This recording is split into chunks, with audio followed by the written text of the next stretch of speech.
Yeah, Malte, thank you for having this interview with us. Welcome. Happy to do so. You joined Utimaco Safeware AG in 2005. We already talked with Horst Kurz a bit about the motivation for Utimaco's IPO in 1999. And when you started at Utimaco or Utimaco Safeware AG, the company has just been listed at the stock market and was entering a new chapter. What are your memories of this exciting time? It was indeed an exciting time because very different to how Utimaco may feel today, cybersecurity was a real niche. It was only happening in the business-to-business and maybe government world. It was not that present in media yet and for consumers. I mean, today you can open a newspaper, you read something about cybersecurity. That was not the case at that time. So it was a kind of a hidden gem, a hidden champion. Yes, public listed on the Frankfurt Stock Exchange. And after a bit of a difficult phase at the new market collapse in 2002, which I think all tech companies had a difficult phase, it was really a very, very steady increase. And when I came, the company was small but was very healthy, growing with lots of professional customers who had to encrypt sensitive data in their enterprises. But it was already a company where you could see that some things were happening on the endpoint side, on the Microsoft side, on what you have every day in your office environment. And then part of the company, particularly the Aachen team, was dealing with slightly different technologies. The Hardware-Sicherheitsmodule, the lawful interception management system, they were not quite as integrated there. But yeah, indeed exciting times and really just at the takeoff of a very then healthy couple of years. So this having a regulation that I have to encrypt data or that I have to have a lawful interception management system or that an HSM is needed to do certain things in a banking environment. So those things were written down somewhere and they were forcing the customers to do it so they could do their business case. And in Utimaco, many people, product managers, developers, marketing people, but they always thought around that, how can I do the things to fulfill a certain regulation? They were looking for changes in regulation. For instance, I mean, particularly in Germany, we've been 20 years discussing the digitalization of the health system, with, I think, many ups and downs. But it was always not trying to motivate people, let's just do something to make data more secure, but very specifically, let's try to do exactly the things which are required to fulfill a certain regulation because that enables a bigger business case. I think that was very, very typical, this focus of technicians, product managers, marketers, reading a new regulation in e-health later, in connected cars, and trying to match a product for that.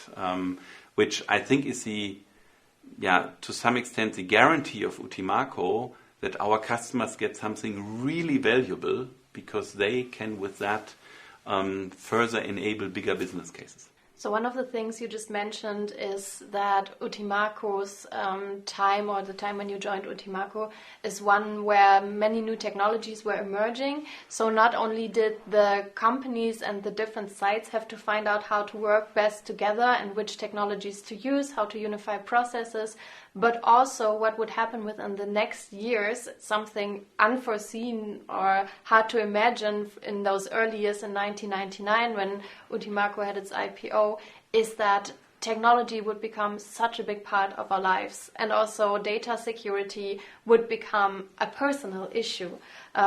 I think by today we all have our smartphone and we do our online banking over it. There's insurance information on there, our emails, our pictures. So this is not only an issue that is concerning today only big businesses or banks, but it's something in the front of the mind of everyone. How do you think, or what are your memories of the time shaping Utimaco's strategy towards this direction? Yeah, a very good question. Utimaco came from a customer subset where big data centers and big computers were driving the sensitivity of data, and that's where the most sensitive data relied. And now we were in an area where suddenly we were carrying laptops everywhere. One of the, for instance, biggest impacts in the years between 2005 and 2010 were the US demands for protecting data on mobile devices, because those mobile devices would get stolen. And initially that was just the laptop, but Utimaco developed then in those years where I joined in our team in Linz also protection for smartphones, for the first smartphones for BlackBerry. We had a very intense project with the German government called Top 1000. I mean, it illustrates the thinking of that time that not everybody would have sensitive data on their mobile phones, but just the Top 1000, which was the chancellor and the top executives. That was intense because such a smartphone device has different expectations in terms of like the balance between usability and security. You don't want to log in when you take a call. You don't want to log in when you get reminded of a date reminder or so, when you just want to watch the time maybe on your phone. So certain things have to be present more for usability and other things have to be protected. There's obviously, we know this right now with bring your own device, there's a sensitive thing between what is my work intellectual property and what's my private side. So yes, by now we certainly know that what Utimaco does, the core sense of protecting, securing data, securing identities, is ubiquitous. Yeah, it's everywhere. But we came in 2005. We came from an area where we were happy that after the big data centers, suddenly now the laptops and the mobile computers were the drivers. Yes, very interesting times, and I think it tells us that we may now be at a similar step where suddenly our cars, our watches, maybe our household devices, which are all connected, can tell certain things about us, and that may be secrets. Yeah? It may be something I don't want to reveal, whether I'm at home or I'm not at home. Yeah? Maybe a sensitive information, which now a lot of devices in my house in principle have. Mm-hmm. So just like you were a part of the very early days of Utimaco, you also were a big part of changes, and you experienced firsthand new paths and new chapters for the company. One that comes to mind most of all is the changes between 2008 and 2013. Mm-hmm. That's the time when Utimaco was taken over by Sophos, and the listing was taken off the stock market. And in 2013, most of the shares were also sold to private equity investors. What are your memories of this time, and what are the main factors that influenced the portfolio, in your opinion? It was a strategic change, where we, as management, but also then the owners of the company, which were public investors, obviously, we were on the stock market, had to judge what will happen next. And I think that's very typical in technology. And to describe concretely the situation, as I said, the markets were very healthy. Utimaco had grown very healthy, had a lot of cash. So had other cybersecurity companies grown, and a customer, and we had big customers like Siemens, like Deutsche Bank, like BASF. They had up to 12 different agents now suddenly on their endpoints. They had many different cybersecurity products, and they were getting under the pressure that they could not administrate this massive amount of point products anymore.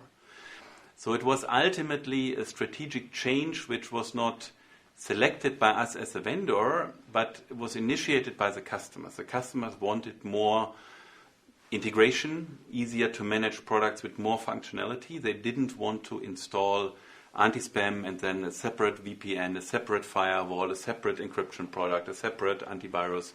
All of that would lead to real technical problems. We called it the blue screen blaming game, because when you were installing too many of those agents on top of each other, eventually the computer, the kernel stack, would say enough, and would make this nice Windows blue screen.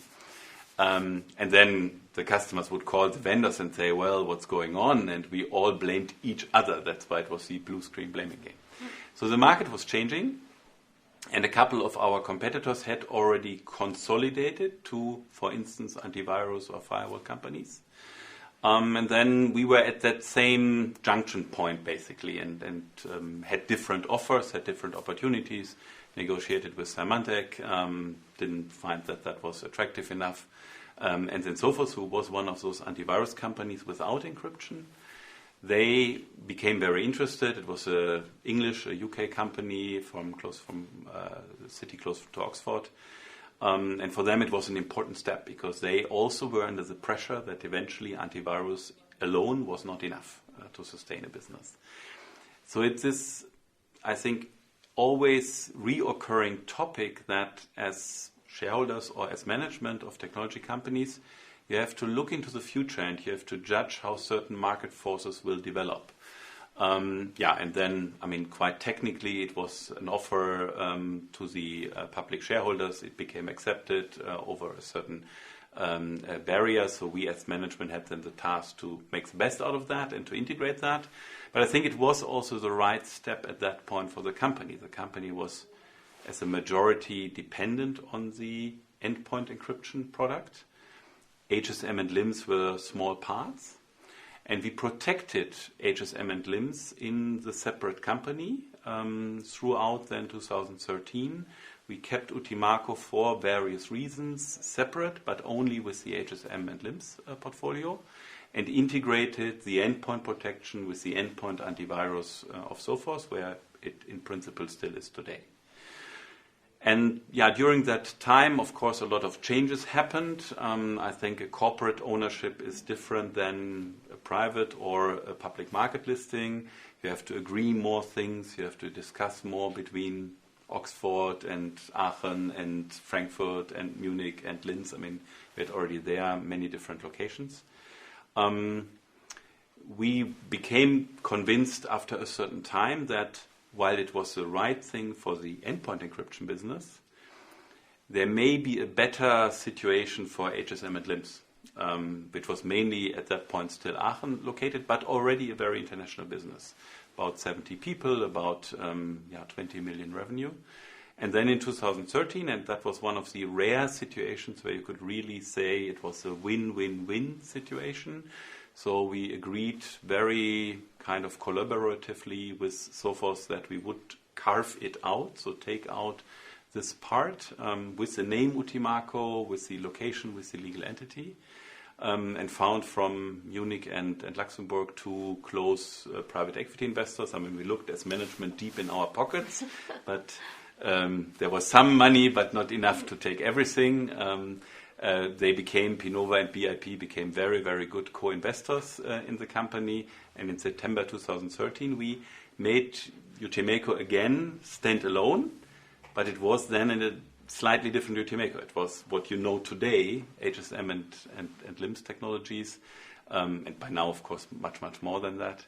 And we left the endpoint protection business on the Sophos side. But actually, in principle, a very good transition. And when I talk today, also still with old colleagues from Sophos, also they would, I think, see it a similar way. That this stepwise approach of taking the endpoint business and then carving out Utimaco later was what was right for all companies. What I find really interesting as somebody who is not with the company for that long time is that I always come across colleagues who have been with the company, sometimes from the very beginning or from very early stages on, and also colleagues that joined before Utimaco became more of a corporate company. And it's really interesting to hear their impressions of these times. And I feel that there's a collective feeling of sharing these memories and looking back on the way that the company has come and also looking into the future. What do you think is one of the main reasons why Utimaco is such a place to work at that is corporate but also very familiar and very social at the same time and manages to keep almost the character of a smaller startup feeling while at the same time becoming such a global company with people all across the globe? It was a mantra from the beginning, and it's not me who invented this quote, but a good old Utimaco colleague who always said Utimaco is big enough to deliver, but small enough to care.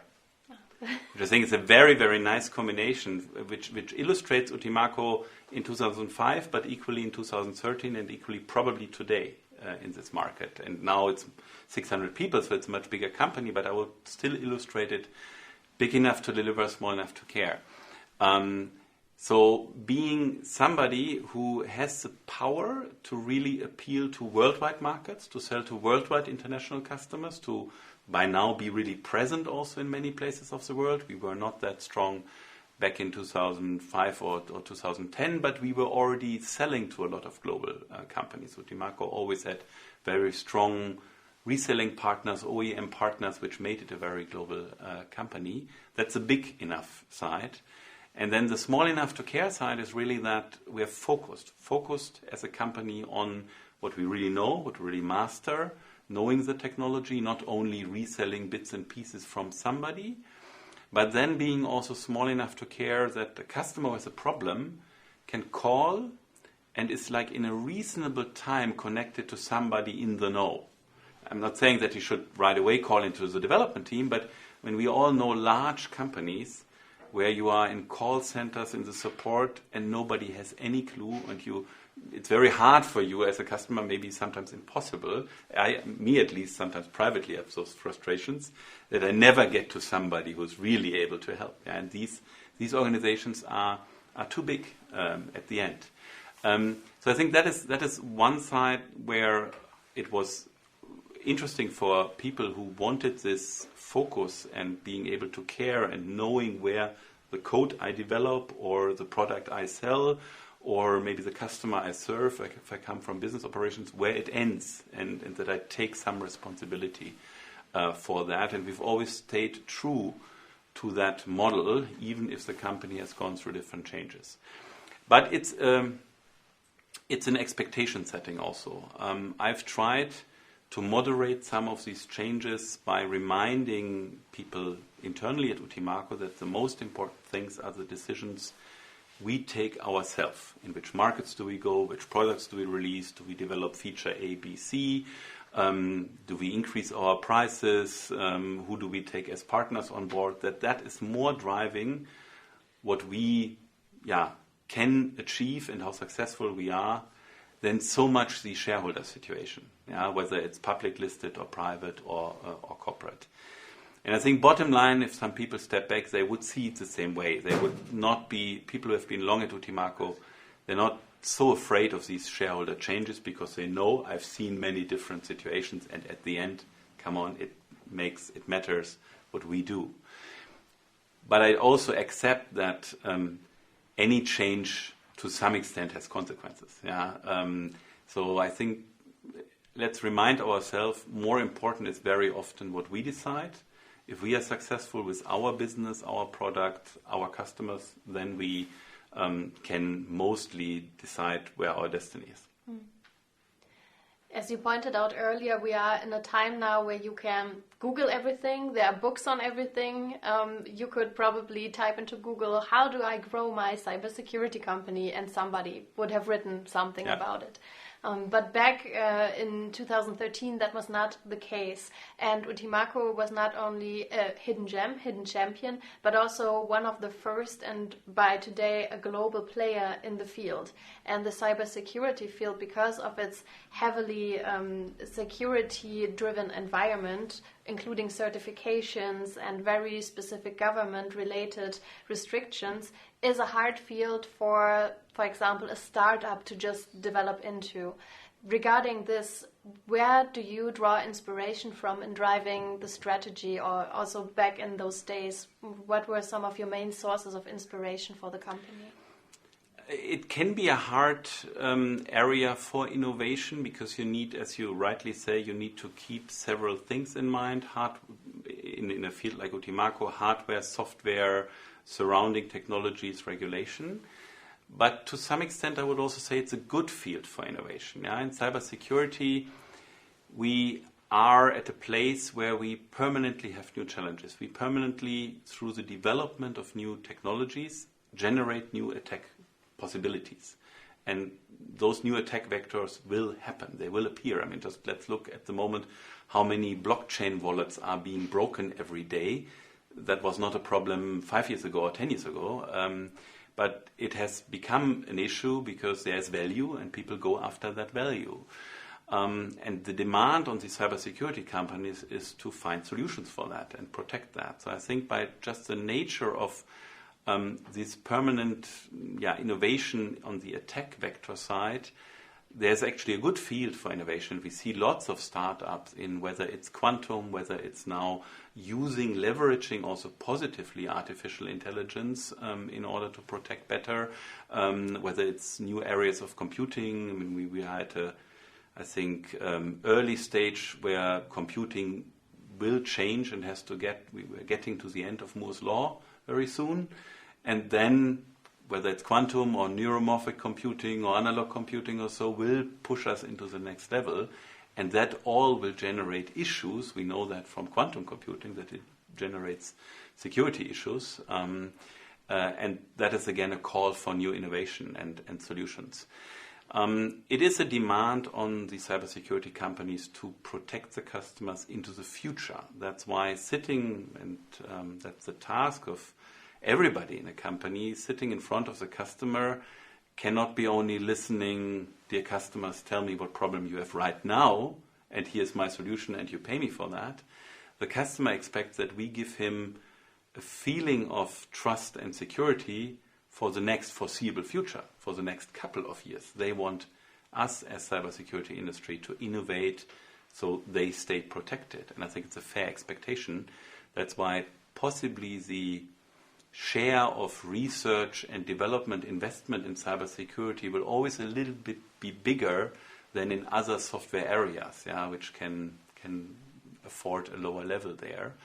You don't take it from Google. I think you take it from, and so do the people at Utimaco today, being in close contact with the community, being very aware of new threats, quantum is the best example, new mathematical threats to cryptography out of those computing powers, but there's also other threats. Being in very close contact also how customer environments change with multi-cloud, hybrid cloud, with storing secrets suddenly not anymore behind secure walls, but in very mobile, very fluctuating environments. And going with those trends and putting the bets there where the puck is going to be, because you cannot afford to run after the issue. You really need to foresee what's happening in, let's say, 2 to 3 years. Nobody's talking about 5 to 10 years necessarily, but in 2 to 3 years you need to ensure that the customers are still protected with solutions they buy today. Talking about the different chapters Utimaco has gone through, one of your biggest chapters was your time in the management of Utimaco. Between 2011 and 2022, you were driving many factors within the business and were part of many important decisions. Which factors, in your opinion, were most relevant for the success of the company in this time? I think, first of all, that we could carve it out again, that we could take out a working team. Again, it was just about 70 people, but that we found the right partners with Nova and VIP, and later on also with EQT, found the right partners to support the company, that we could carve it out and also at that point did not lose the important employees, but as well important customers. Everything was in such a situation when you kind of found a new company, even if we carved it out, everything is in principle at risk. People can say, no, I'm not in there, this is too small, and I want to leave. So that worked very well. And I think with that we were then focused on those core technologies, HSM and LIMS, but with 70 people with a bit more than 20 million were maybe kind of small in the market. Let's see some of the large competitors that were bigger. So we had quickly to grow. And that worked initially with our existing customers and with creating sales teams also in the US. We had to create that new after the carve out, with finding some big new customers there. And then with a number of acquisitions, obviously with Atala, with MyHSM, with GeoBridge, with Realsex, we have a number of very successful, I think, add-ons to the company to come back to a critical size. We are in this market where we can be focused, but we also have to be able to be big enough to deliver and serve our customers and be powerful enough that they believe. So I think I'm very thankful to everybody who joined on that way, whether it was customers or employees, and really stayed loyal to the company. And Utimaco has a fantastic long name in the market. That was trust we carried over. Yeah? Trust that the company was still able now, coming out of Sophos, to deliver. So definitely the growth from 2013 to 2022, where we multiplied everything, customers, revenue, employees. That was very fulfilling. It was also stressful, of course. It is always stressful to grow and integrate particular other cultures into the company. But I mean, everybody at Utimaco, by far not only its management, everybody at Utimaco can be very proud where the company is today and how relevant it has become. And I think it reminds maybe of those early days on the endpoint. We are now on the encryption side again in a situation where customers want an integrated stack. They have the issue that they cannot select 5 different products, from the HSM to the key management to maybe data protection, identity management, to the integration in the cloud with Caspi and so on. They cannot necessarily select all those point products individually. They just don't have the resources. They want it pre-integrated, maybe even delivered as a cloud service, as a full package. That's something where Utimaco has all the ingredients, or most of the ingredients, in their hands. But that's a typical development in the cybersecurity market, that we always move from those point products to more integrated platforms. During the times between 2013 and 2022, we set some of the important foundations, I think, for that. But there's always work to do, which is now on you. One of the things Horst Goertz probably did not anticipate when he founded the company 40 years ago is where technology is today and at what fast pace it keeps developing. We have many new topics on the horizon that have already started to shape the way we live our lives, but also the cybersecurity sector. And for example, KI is one of the big topics here. Quantum leaps are one of the big topics. What do you think will be the next big challenge for Utimaco in this concern? Utimaco has to stay, as the English say, on their toes. Really looking at most of these trends. Computing changes. Computing develops into different places in the world, which make it harder to control for customers. That's the multi-cloud, hybrid cloud topic, and we have all those hard battles and debates between where is my data, how can I control it, what compliance is asking from me. And then we are getting now more powerful computers. I already mentioned quantum computing, but also at some point neuromorphic analog computing, where the hardware is tighter integrated to the processes happening there, and may also potentially deliver more security. And Utimaco is then asked to leverage the base technologies which are in there. So it can be an advantage, but it can always also be a threat for the core model. That's where Utimaco certainly has to stay very agile and connected with those big partners. You mentioned artificial intelligence. I think what we see in these days brings very powerful chances to leverage productivity in many, many jobs. But it has for cybersecurity positive and threatening sides. I mean, on the positive side, you work very closely with the development team.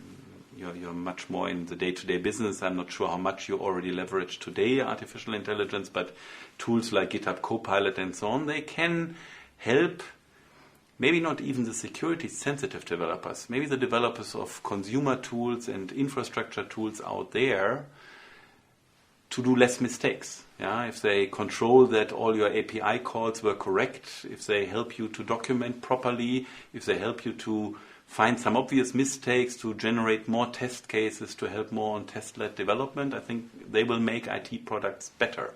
And better means very often also safer, because a lot of security challenges happen simply because of open loopholes which were not intended, but which are somewhere in our daily life products. So I think there's a positive chance. There's a danger, obviously. We know already from the past polymorphic viruses, so which are artificially generated or at least adopted. They pose challenges for IT infrastructures. But even if we look on society, and Utimaco has as a right claim to deliver trust in the digital society, what generative AI can today do with generated images is something which we can, on one side, counter with technology, like with timestamps and geotags to prove that this image is true and that other image is generated. But we probably have to leverage it also into the society, in the awareness of society. Not everybody who reads a newspaper will at that moment check technical items of that image or of that video or wherever they see it.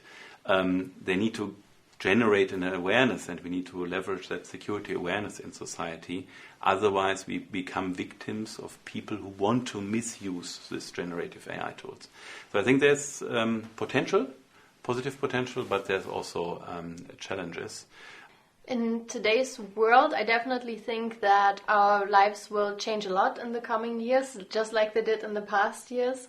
And I mostly think about it from a point of view, since I work closely with the development team, of how we develop software. I think one of the really interesting things is that Utimaco has been around for many, many years. The code base has too, and the tools we work with as well. So the main goal is always safety, of course. Changing things has to be well considered, well thought through. We have many certifications we need to comply to, and we need to keep in our mind. But at the same time, of course, we want to move forward and develop things in a modern way, in a way that also goes with the time of technology. So this is a topic that we are discussing a lot, and also having processes in our daily business. So of course, developing the features for our customers is the one side that we enjoy doing a lot. And the other side, that is why we are the research and development department, is that we want to find out how can we move forward in the way we work. And it is a really interesting topic that is guiding us within the next years, that we are having many discussions about. And this is also something that I value within the company, that there's always room for discussions, opinions, finding a way together. Interestingly, in the very recent weeks, we have sometimes, when we had professional arguments, we said, let's see what ChatGPT says about it, to get just an interesting input from a KI about it.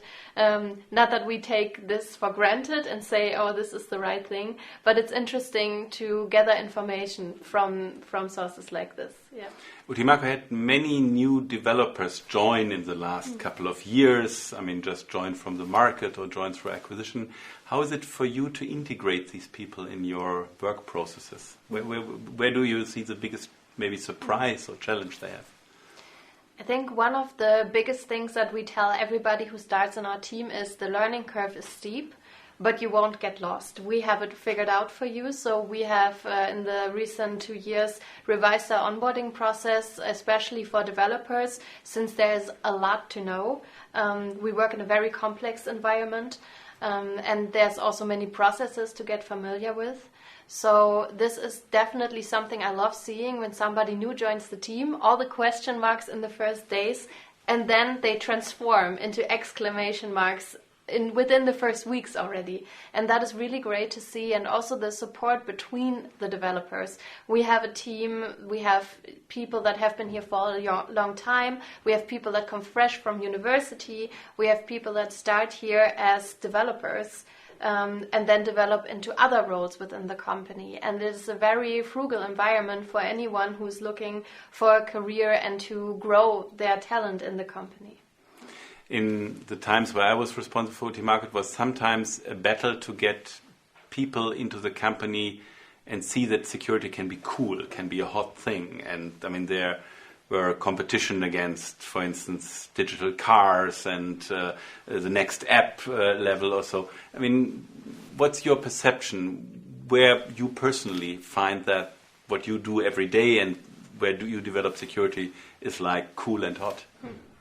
It is definitely a personal topic for everyone who works with us. I think my motivation when I started at Utimaco was mostly that I love technology and I love doing something that matters. So getting up in the morning and sitting at your desk and working in an IT environment is not my only motivator. It is also that I know what is behind that we develop products that provide security. And not only security, but also that react quickly to changes in the world. I think when we had COVID and this COVID app was developed, I think Utimaco was a part in providing the hardware that was needed to do that, and also the interface. That is amazing to me. And there are so many other companies that have joined Utimaco and become part of the family that have such interesting products. That is a really great thing to see.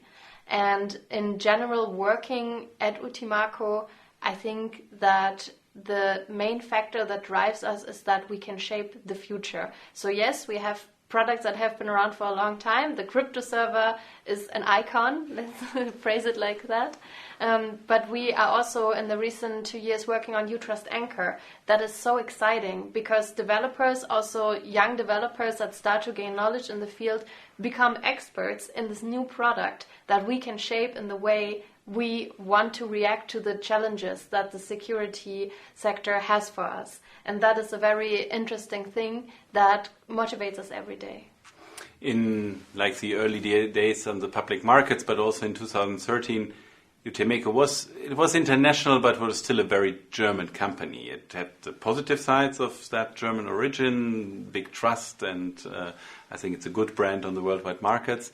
But everything somewhere circled around the Oberursel or the Aachen headquarters, and even the, I think, offices in California. So they saw that this is kind of the point where things focus at. Now it's a much more international company. It's 600 people. It's like very broad. Where do you feel in your everyday life this international spirit? Everywhere. Okay, great. So I think one of the main things is we have colleagues joining from all countries, from all nationalities, no matter if they move to Aachen or if they work from their locations and become part of our team. Utimaco has a very modern setup to integrate people across sites. It works really well. And also we have the opportunity to go to different locations. For example, one developer from my team decided to work a year in our Madrid office. So he used to just work in Aachen, and now he's also working with the Madrid team, but also still with us. He has to give us the weather report every day. How's the weather in Spain? Sunshine, good for you. But it's really great to see how many opportunities there are, and also how much sensitivity and thought Utimaco puts in bringing different cultures together, bringing different languages together. We offer cultural workshops, we offer language classes for everyone who wants them, and I think that is a really strength of Utimaco to integrate people like